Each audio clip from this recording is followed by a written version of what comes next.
मेरे प्यारे दोस्तों। तो मैं आज सभी को बता दूं कि भाई अगर आप मेडिकल कॉलेज आपको मिल गया है, आपका एडमिशन हो चुका है या आपको सेकंड और मॉपअप राउंड तक मिल जाएगा, तो आप कॉलेज जाने से पहले ये मेरे एक वीडियो को देख के जाना। आप कॉलेज में जाने से पहले मेरा वीडियो पूरा देख के जाइएगा। आपको मैं इस वीडियो में पूरे एक एक चीज बताऊंगा भाई आपको कॉलेज में क्या क्या लेके जाना है और कैसे रहना है वहां पे, क्योंकि आप अभी फ्रेशर हो, आपको कुछ भी नहीं पता कॉलेज के बारे में क्या होता है। स्टार्टिंग में तो सबको लगता है भाई मैंने बहुत बड़ा काम करके आया हूँ, मैंने नीट निकाला हूँ, ये किया हूँ वो किया हूँ। तो ऐसा नहीं है। वहां पे जितने भी स्टूडेंट है सबने नीट निकाल के ही गया है, तो आपको वहां पे जाके नेता नहीं बनना है, सीधी सी बात है, ठीक है। अपना ईगो को घर पे ही रख के जाए, थोड़ी रिस्पेक्ट करना सीख जाओ वहां पे।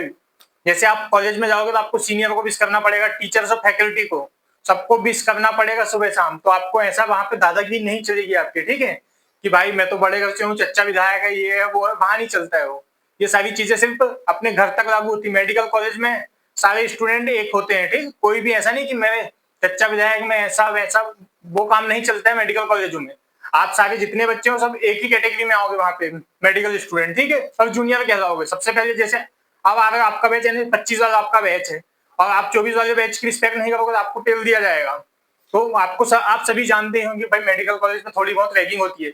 रैगिंग नहीं होती, उसको रैगिंग कहते हैं, लेकिन वो इंट्रो होता है, सीनियर और जूनियर का इंटरेक्शन होता है। जो भी सीनियर आपके हैं आप उनसे अच्छे से जान पहचान कर सकते हो कि आपको कोई भी दिक्कत हो, आपको क्या वही काम आएंगे आगे चल के, 5 साल आपको वही काम आएंगे कोई भी चीज में। तो आप सभी को बता दूं भाई अगर आप जैसे मेडिकल कॉलेज में जा रहे हो तो सबसे पहले तो फॉर्मल पैंट और शर्ट सिलवा लें। आप सभी के लिए, लड़कों के लिए तो मोस्ट ऑफ लिए फॉर्मल एक ब्लैक पैंट सिलवा लें और एक दो फॉर्मल शर्ट सिलवा के रख लें, क्योंकि आप जाने आपको 2-4 महीने में फॉर्मल पहनना ही पड़ेगा, या तो 1 साल पूरा फॉर्मल में घूमना पड़ेगा मेडिकल कॉलेज में।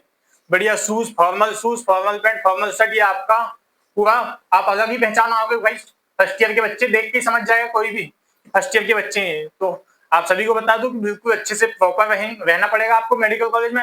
आप फर्स्ट ईयर में जाओगे, एडमिशन लोगे, आपको पहले दिन तो बहुत खुशी होगी भाई मैंने बहुत बड़ा काम किया हूँ। उसके बाद से आपकी ट्रेनिंग स्टार्ट होगी, आपकी जो जर्नी है, फिर आपको धीरे धीरे आगे चल के पता चलेगा भाई मैं कहाँ आ गया हूँ, किस दलदल में फंस गया हूँ।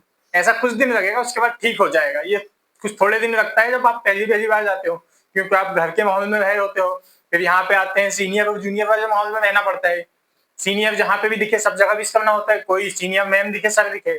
तो आप सभी को ये सारी चीजें ध्यान रखना है और फैकल्टी को भी रिस्पेक्ट देना है। फैकल्टी से कोई भी क्वेश्चन नहीं पूछना है कि भाई क्लास चल रही है और आप बीच में पूछो सर मुझे ये समझ नहीं आया, वो ये सारी चीज वहां नहीं होती है। आपको जो भी डाउट पूछना बाहर जाके पूछ सकते हो और जबान नहीं लड़ाना है किसी से। अगर आप किसी से भी जबान लड़ाओगे तो भाई आपको फेल कर देंगे वो में। जैसे आपके गवर्नमेंट कॉलेज स्टार्ट हो जाएंगे, कब की सेकंड राउंड की काउंसलिंग के एक हफ्ते बाद से आपके गवर्नमेंट मेडिकल कॉलेज स्टार्ट हो जाएंगे और प्राइवेट मेडिकल कॉलेज कुछ स्टार्ट हो जाएंगे, जो टॉप के मेडिकल कॉलेज, बाकी और कुछ जो बच्चे वाले मेडिकल कॉलेज है मॉपअप राउंड के एंड तक हो जाएंगे। मॉपअप राउंड होने के एक दो हफ्ते बाद आपके कॉलेज स्टार्ट हो जाएंगे। तो सबसे पहले आपको क्या लेके जाना है कि भाई आपको फॉर्मल पैंट शर्ट लेके जाना है, लड़कियों को कुर्ती लेके जाना है। कुर्ता, जो कुर्ता बोलते हैं वो लड़कियों के लिए है कि भाई अगर लड़कियां जा रही हैं सामान लेके तो कुर्ते लेके जाए एक दो, क्योंकि फर्स्ट ईयर में कुर्ते ही पहनना होता है, बैच लगा के घूमना होता है। सीनियर जूनियर का इंटरेक्शन आपने सुनी होगा, मेडिकल कॉलेज बहुत अच्छे से होता है। 1-2 साल में 1-2 केस आप देखते ही हो कि भाई क्या होता है, कि वो आप सभी को पता है। तो आपको अब मैं अच्छे से एक्सप्लेन नहीं करता हूँ क्योंकि आप अच्छे से जानते हो, तो आप भी ये सारी चीजों का शिकार ना हो। ये कुछ दिनों के लिए चलता है, सिर्फ आपको सिखाने के लिए। मेडिकल के रूल्स रेगुलेशन आपको सिखाने के लिए सारी चीजें होती है। बाकी आप ये सभी टेंशन ना लें, क्योंकि सबके साथ होता है, एक के साथ नहीं। ये परंपरा पहले से ही चली आ रही है कि भाई सीनियर जूनियर का इंटरेक्शन होता है, तो इसमें ज्यादा कुछ नहीं होता है। सीनियर जूनियर का इंटरेक्शन में सिर्फ आपको इंट्रो देना होता है कि भाई कहाँ से हो, क्या करते हो, आप एक दूसरे को पहचानना होता है उसमें, ठीक है। तो जो भी बैच आ रहा है नया तो वो ध्यान दे, ये सारी चीजें आपको लेके आना है। फॉर्मल शर्ट, पैंट और जूते।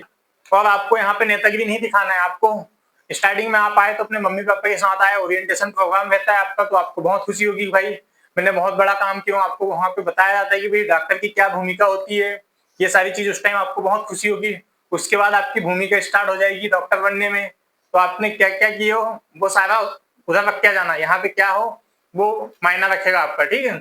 आप जैसे भी मेडिकल कॉलेज में हो तो आपको सीनियर जो बोलेंगे आपको वो करना पड़ेगा। आपको स्टार्टिंग में 1-2 दिन तो ठीक लगेगा भाई, उसके बाद फिर आपको सीनियर बोलेंगे भाई आपको बाल कटवाना है तो चुपचाप बाल कटवा लेना है, जो बोले चुपचाप वो कर लेना है। मैं नहीं कर रहा, ये वाली बात नहीं होना चाहिए मेडिकल कॉलेज में। कोई भी कॉलेज हो, कोई भी कॉलेज हो, आपको सीनियर की बात मानना पड़ेगा, जो भी बोले वो आपको करना पड़ेगा, ठीक है। स्टार्टिंग में तो पढ़ाई नहीं होती है, फाउंडेशन कोर्स चलता है, आपको समझाया जाता है सारी चीजें, ठीक है। तो ये सारी बातें ध्यान रखना है, इस हिसाब से आपको काम करना है मेडिकल कॉलेज में आने से पहले। आप अच्छे से प्रिपेयर हो जाओ, रिस्पेक्ट करना सीख जाओ। घर पे मम्मी पापा से जबान लड़ा देते हो, किसी से जबान लड़ा देते हो, वहां पे एक शब्द नहीं बोलना है आपको। सिर्फ जब आपके पास आपके ऊपर कोई हाथ वगैरह उठाए, कोई सीनियर आपके साथ कुछ उल्टा सीधा करे, जब आपको वहां पे एंटी रैगिंग कमेटी होती है, वहां पे जाके आपको शिकायत करना, उसके बाद ही। बाकी तो नॉर्मल ज्यादा इतना कुछ होता नहीं है। बाकी कुछ कुछ मेडिकलों में हो जाता है। बाकी अगर आपको कोई भी प्रॉब्लम हो, आपको कुछ भी पूछना हो, तो आप कमेंट में मुझसे पूछ सकते हो, ठीक है। Okay, thank you, thanks for watching.